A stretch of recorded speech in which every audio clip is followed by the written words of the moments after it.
The Descent follows a woman called Sarah who suffers a terrible tragedy when her entire family is wiped out in a car accident. Her group of friends, Juno, Beth, Rebecca, Sam and Holly, treat her to a cave diving expedition. Deeper and deeper they climb until eventually they discover they are not alone in the caves and become trapped in with a strange breed of humanoid predators. Around 40 minutes into the movie, I had to remind myself that this was a horror movie involving underground monsters that will start hunting our protagonists. The reason for this was, up until all hell breaks loose, it is actually quite a very interesting caving movie.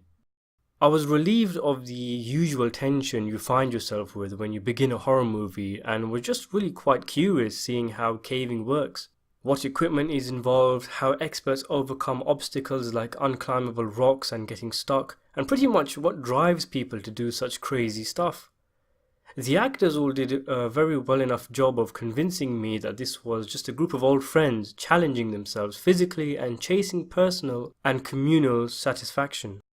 Again, before it all goes tits up, the crew finds themselves, instead of battling monsters, fighting the elements. The holes they have to travel through getting smaller and smaller, surroundings caving in, and treacherous spots of darkness that can either be a safe haven rock or a deep, endless abyss.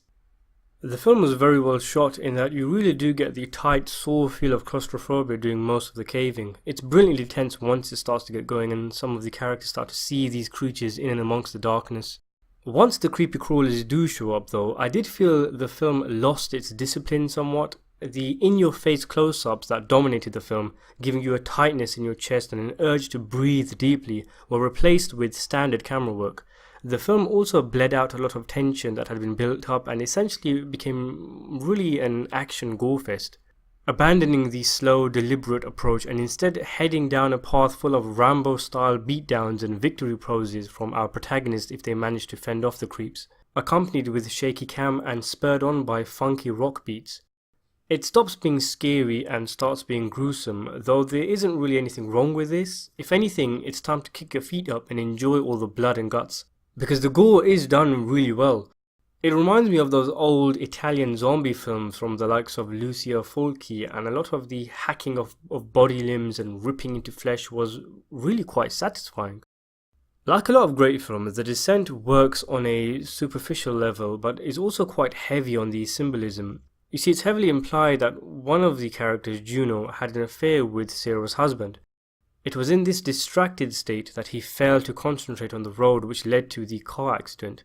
Even before Sarah starts throwing herself down caves, she begins to hallucinate. One interesting scene shows her running down a corridor in a hospital, attempting to outrun an all-encompassing darkness. The darkness, I think, in a way represents her knowing of what was going on with Juno and her husband. And it's this very darkness that she is forced to confront in the cave. Lower and lower we go into the cave, and deeper we go into Sarah's mind until, if you notice, the characters stop descending and instead start moving horizontally, suggesting we've reached deep right into the very back of Sarah's psyche, right into the primal level. It's here too where the characters start to cease to act like civilized people and their animalistic attributes come front and center, and it's here, at the core of both Sarah's mind and the cave, that stark realizations are made and very interesting sets of events are carried out by the characters. The Descent is gripping at times, and though I would have preferred the confining, suffocating feel to outlast the blood and guts, the movie is entertaining on both fronts. I give it a 7 out of 10.